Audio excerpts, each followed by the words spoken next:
Bonjour, aujourd'hui on va explorer un peu l'envers du décor de la restauration. Mais attention, pas pour trouver les clés du succès, non, plutôt pour comprendre l'art subtil de l'échec. Et on va faire ça en s'appuyant sur les écrits satiriques d'un certain Maurice, qui est présenté comme un expert en restauration, F&B comme on dit. Il a créé une sorte de guide du pire restaurant possible. C'est assez drôle, mais ça vise clairement les produits secteurs, les propriétaires. Notre but, décortiquer avec humour ses conseils pour voir ce qui irrite vraiment les clients et du coup ce qu'il faut éviter. C'est une approche très intéressante. Parce que la satire, en fait, ça grossit le trait, mais ça pointe souvent des problèmes très concrets, des dysfonctionnements réels. Ce qui est amusant ici, c'est comment l'humour peut devenir un miroir. Il révèle les points de friction, les trucs qui bloquent dans le parcours client. Pour les professionnels qui nous écoutent, c'est une façon un peu décalée, mais très parlante de prendre du recul. Alors, allons-y, ce guide, il commence fort dès l'accueil et l'attente. Imaginez un peu, le téléphone qui décroche avec un «quoi encore?» ou alors laisser les gens plantés là à l'entrée sans un regard. Ou le fameux «dans un resto vide», vous avez réservé, sur un ton presque accusateur. Sans parler des mensonges sur l'attente, le classique 5 petites minutes qui durent. Ah oui, ce premier contact, c'est absolument fondamental. C'est plus qu'une simple mauvaise impression, en fait. Une attente mal gérée, un accueil froid, ça envoie un message direct de manque de respect presque. Et le pire, c'est que le client, lui, il ne fait pas la part des choses. Une mauvaise expérience au début, ça va inconsciemment teinter sa perception de tout le reste. Même si le plat est techniquement parfait après, l'impression de négligence, elle reste. C'est tellement vrai, ça met tout de suite dans un mauvais état d'esprit. Ensuite, le guide s'attaque à l'ambiance, au confort, et là les suggestions sont savoureuses.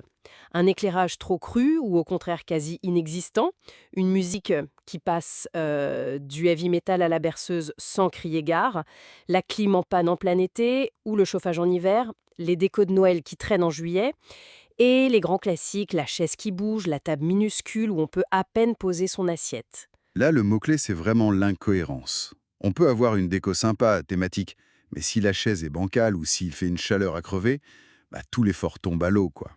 L'environnement physique, c'est un message direct sur le soin apporté par l'établissement. Une ambiance un peu chaotique, inconfortable, ça fait amateur. Et ça plombe l'expérience globale, peu importe ce qu'il y a dans l'assiette, en fait. Et ça ne s'arrête pas là, hein. Le service et la propreté, décrit comme un véritable art de l'indifférence et du laisser-aller. Parmi les conseils satiriques, faire semblant de ne pas reconnaître les habitués, les interrompre tout le temps pendant leur conversation, et bien sûr l'hygiène, disons, flexible. Des verres pas nets, des traces sur les couverts, la nappe tachée, jusqu'aux fameux cheveux chanceux du chef trouvés dans l'assiette. On en rit, mais c'est la base du métier, ça. L'hygiène, c'est même pas discutable. Une seule erreur, comme ce cheveu, et c'est toute la confiance dans la cuisine qui s'effondre. Ça relève directement de la responsabilité du patron, d'ailleurs. Mais l'indifférence du service, c'est tout aussi néfaste. Oublier un habitué, c'est lui dire «tu ne comptes pas». Pour la fidélisation, c'est catastrophique. Absolument. Et pour finir, le guide évoque cette accumulation de petits détails qui achèvent le client. Vous savez, la bouteille de ketchup presque vide, toute collante, la salière bouchée, le distributeur de savon vide aux toilettes ou plus de serviettes. Et il n'oublie pas le numérique, ignorer les avis en ligne ou y répondre mal, des horaires faux sur Google Maps, des photos de plats qui n'existent plus, le répondeur qui ne rappelle jamais. C'est l'effet boule de neige, exactement. Chaque petit truc négatif s'ajoute aux autres. Isolé, bon, on peut passer sur une salière bouchée, mais quand ça s'accumule, l'expérience devient juste médiocre. Et pour le numérique, aujourd'hui, ne pas gérer sa réputation en ligne, laisser des infos fausses, c'est se tirer une balle dans le pied, clairement. C'est aussi refuser d'écouter ce que disent les clients, alors que c'est une mine d'or pour s'améliorer. Donc, en résumé, ce guide satirique de Maurice, notre expert F&B, il nous montre en miroir en fait les piliers d'une bonne expérience. Un accueil chaleureux, une attente bien gérée, une ambiance agréable, un service attentif, une propreté nickel, le souci du détail et puis une gestion sérieuse de sa présence en ligne. C'est ça, non? Tout à fait. Ce que cette satire montre surtout, c'est l'importance cruciale de la cohérence. De la cohérence.